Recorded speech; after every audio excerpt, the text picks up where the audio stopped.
John Berkmeyer, founder of the Florida Adventure Trail, founder of Sunshine State Adventure Company, founder of the Off-Road Alliance.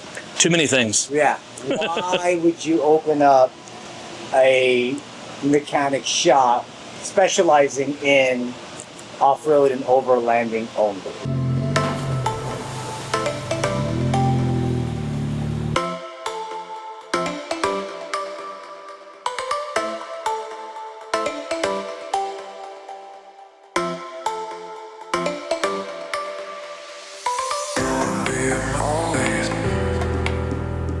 So I started Sunshine State Overland Outfitters with my best friend Gene because we saw a need for it. We kept hearing from people over and over again, people asking like where they should go to get their trucks or their Jeeps or whatever worked on. And honestly, we've seen some shops do some really poor work or just not really understand the off-road space. They might know how to put a lift kit on a truck, but to really build something that's going to be purpose-built for off-road adventure travel or going to the rock park. There's not a lot of people that know how to do that in Florida. We thought we would just open up a single bay and do a couple trucks a year.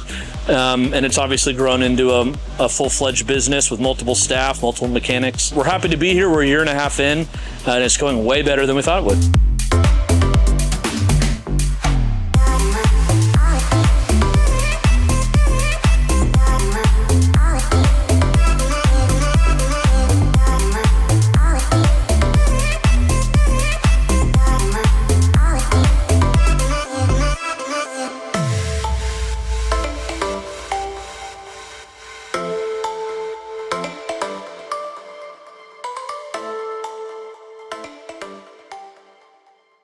All right, I'm about to pack up this vehicle because tomorrow we're going to be heading down to the Newberry, Gainesville area to hit up Sunshine State Overland Outfitters. So how this whole thing started, if you watched my video last year on the first suspension mods I did to this Tacoma, then you'll know that for wheels and tires I ended up getting 17-inch methods, and on them I put 285 Toyo Tire Open Country RTs. For suspension in the front I put Bilstein coilovers, Bilstein shocks in the rear, along with Icon RXT heavy duty leaf springs. Now I got heavy duty everything because I knew that I was going to be putting some pretty heavy stuff on this vehicle. Front bumper, winch, camper, and the lift was great, but the problem was as soon as the camper got put on, I started getting sagging. And it's not just the camper. I mean, the camper is really not that heavy. It's sub 500 pounds, but when you add a camper along with gear, along with human bodies, well, now you're adding some serious weight. And then the second issue I had was that every time I made a sharp turn, I was getting some rubbing in the front. It was very slight, but it was definitely there, and I couldn't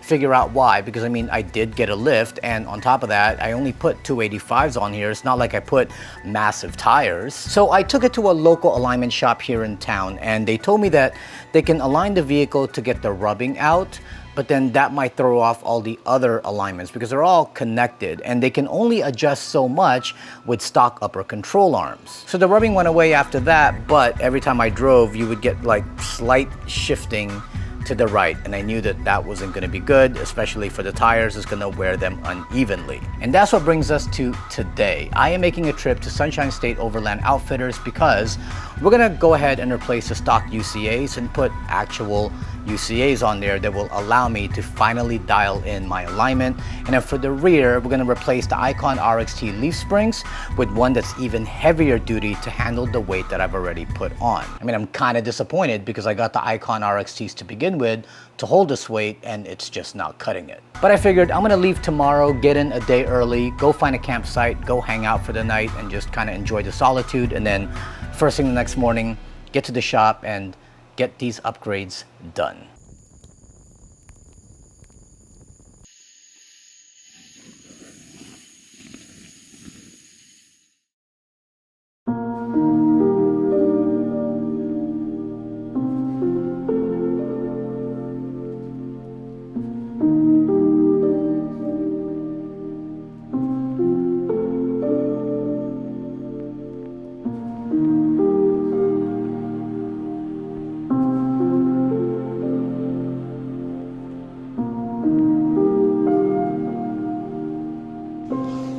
We are headed to Sunshine State Overland Outfitters this morning because we have some suspension mods we're doing. But seeing as John's shop is a pretty ways away from where I live, I decided to just come a day before and camp for the night. I'd rather be camping in the camper than spending money in a hotel.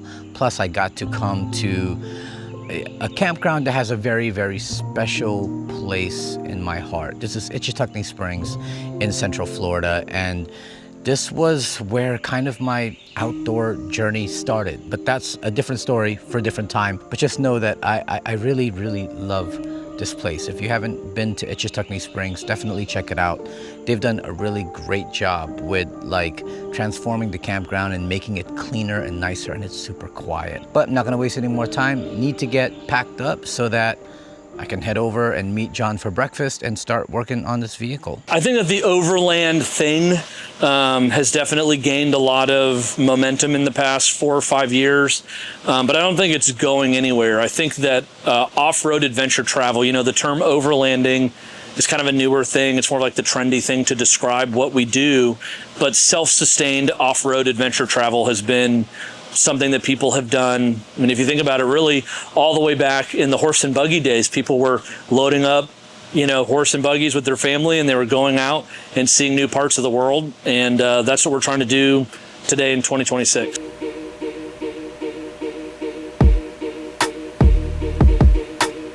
All right, so before we get to the installs, I'm curious to see just how much of a lift we're gonna get after we do the rear springs. So looks like from the ground we're right around 37.25, but from the middle of the wheel well, if we want to go from there, 22. You're like a real business now. Yeah, we have a real Joey. Yeah. A real Joey. Joey's our new mascot. Yeah. Oh, so dude, can you tell that he's a mascot by the way that he is? Can you dress him up as a baby kangaroo? Already is. Look at this. Well, that's exactly. Wait till he crawls in my front pouch. No, but yeah, give him a fanny pack, and that'll be his pouch. So here are the parts we're putting on. So we have our upper control arms from IRONMAN, and we have some rear leaf springs from IRONMAN as well. And already I can tell, like, this thing is way more curved than the Icons when I got them. When I first got the Icons, they weren't this curved.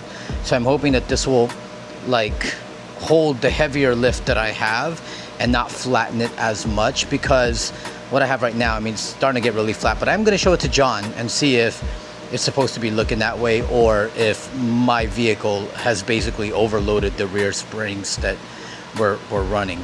I want you to take a look at mine and see if it was supposed to look like that. Because after the camper got put, remember we did the suspension prior to. Leaf springs will do that. Right, but take a look at. But they shouldn't. They're going to be more gooder that way. Yeah, but did you see how like they're somewhat? We'll fix it. Okay. Whoa, that still looks scary as hell. The reason why we're doing this is because now that you've lifted your vehicle, the geometry is off. And so an upper control arm, that like what you're getting, is going to fix the geometry here so that we can get your alignment better, and it's actually going to give you more wheel travel, because right now you're limited by these. Oh, so you're limited by this travel here. Yep. And then also this way? Is that what it is? And that's why it's going to come out and it's going to come up. Got it. So instead of it being tucked in, and that's why they couldn't come away from. And that's why they couldn't align it before, because they couldn't get it out and higher. We're going to be able to get your camber and tow and all of that stuff perfect now with upper control arms. Did you say camel toe? Yep, camber and tow. Camel toe. This is their new Pro Forge, so it uses a OEM parts, so everything's rebuildable and replaceable instead of having to, wait on stuff from from a company or whatever. You can get it right at the parts store, which is pretty nice. Now the rear, I mean, as soon as the weight got off of it, it went back to its normal shape. But when the weight's on it, it goes like this and then down. We'll get it out. Just pull it out with the big boy hands. We're gonna have to bend this. Yeah, it's running into the body though. Yeah. So we bent it a little bit out of the way, but you gotta actually kind of bend the frame. Bend it a little more. Bit, but, it's whatever. So what's happening? Sometimes Sometimes you just have to do things to stuff to move it from one place to another so that other things can come out. It's mechanical in science. It's, I'm a mechanical scientific doctor.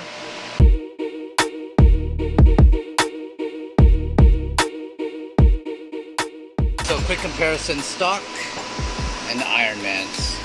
So much beefier.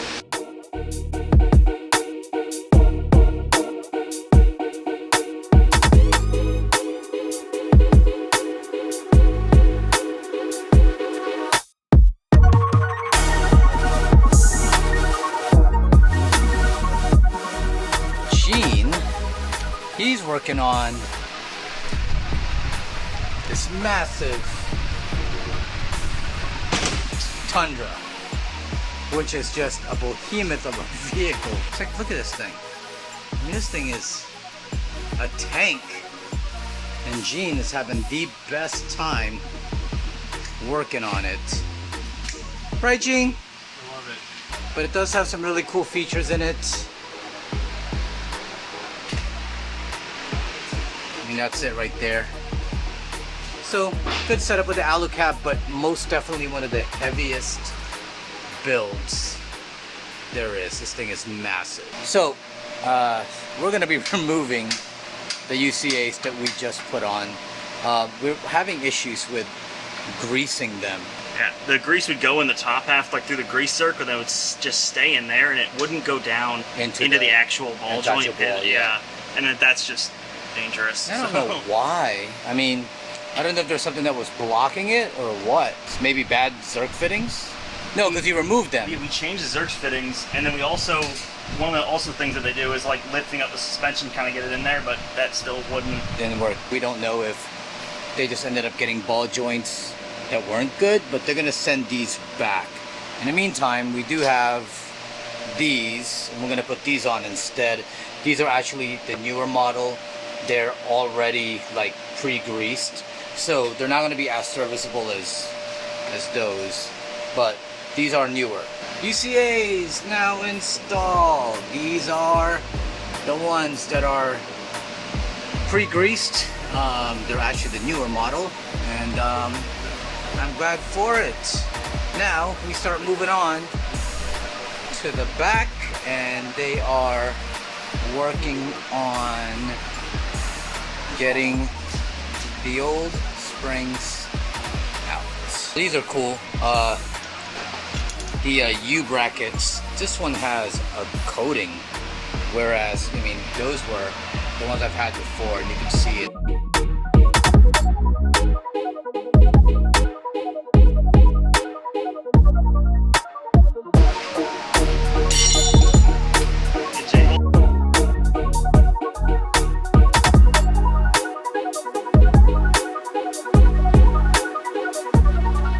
See that? Look, these are not, you get 2 of these overload springs more. Look how thick they are compared to like this.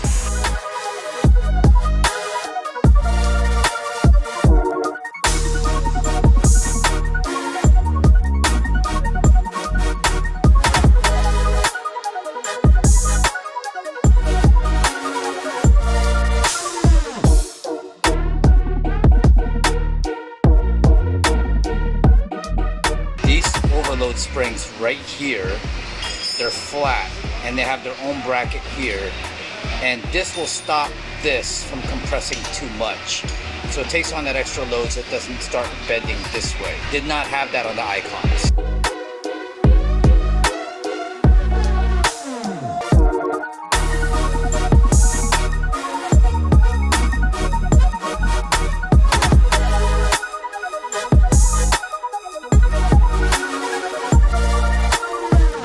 This already looks higher. So from here, dude, we're like at 41. And from the middle, before, from the middle to here, it was like 22, 23, and now we're at 25. So if you look at that too, it's not bending down anymore. It's like I have my lift back. The height is where it should be now. These latches before used to be like right here. No, and I can't even reach above there like I used to. So really stoked about that. And I know that we only did upper control arms. Doesn't really add much of a lift or any at all, but fixing that raised this up a little bit too, it feels like. Sunshine! So full of sunshine, this guy. He goes, oh no, not the camera. Asia, tell Gene how much you love him. I love Gene very much. Aww. Whether he loves me is the question. And Steve showed up here too, and John. So these guys from Man Camp are here. Oh yeah. Just hanging out. Good day to show up to Sunshine State Overland Outfitters because we're all here. That's it, man. We're all out here. 5 years from now, honestly, we would love to have our own brick and mortar building 5 years from now. For us, it's not just about building vehicles. We want to build the community as well.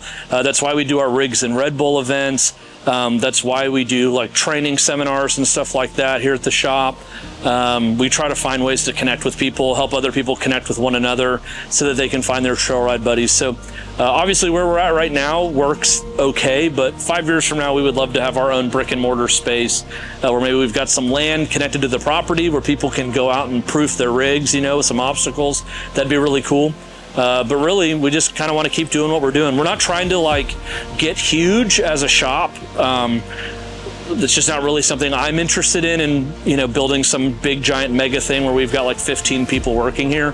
I don't even think the market has space for that, but we're really just kind of trying to focus on top level customer service and top level builds. So that's what we're doing here. We'll do really simple installs, you know, we'll do lift kits, wheels and tires type stuff, and then we'll do really complicated stuff from custom fab to, you know, full onboard power systems with red arc systems and solar and power and water and all that kind of stuff. So we can do anything from mild to wild. So I just pulled up to MPH Alignments, and based off of what Gene and John have told me, this is the best place to get an alignment for off-road vehicles in the Newberry, Gainesville area. Getting our alignment done, and then we're heading home. So I've been driving about a good 5 hours now since leaving the alignment shop, and I just have to say I'm so happy with what we've done. It feels like I got my vehicle back, like I'm not as wobbly on the road anymore. The height is back. With the UCAs in place now, we were able to get the proper alignment, and I haven't gotten any rubbing, and then on the back, the height has returned. In fact, it's so funny because I was at the gas station and I needed to get something from the camper. So I went into the back, got stuff from the camper, and as I was climbing down, I underestimated how high I was now that I almost busted my ass. That was fun. Anyway, so glad I got this work done. So thankful to Sunshine State Overland Outfitters and all the guys there for putting in that work because, again, I absolutely really love what we've done here. I think this was the right step. Definitely the right move. Our role as a shop is we want to help people build their dreams. We think that far too often people sit around and just kind of dream about the adventures that they want to have or about the vehicle that they want to build, and we want to help people execute that. Ultimately for us, we want to help people get everything they need and nothing that they don't. Ultimately, most four-wheel drive vehicles these days are fully capable of getting out and seeing some cool trails and getting out camping with very minimal modifications. So we're just trying to help people out and build the community as we build their rigs. We feel like they're part of our family, and we try to take care of them and then help them experience adventure. So we always help people with planning trips and finding places to camp, cool trails, all of that. It's not just us providing a service by building your rig. We want to help you like go all in with this as a hobby.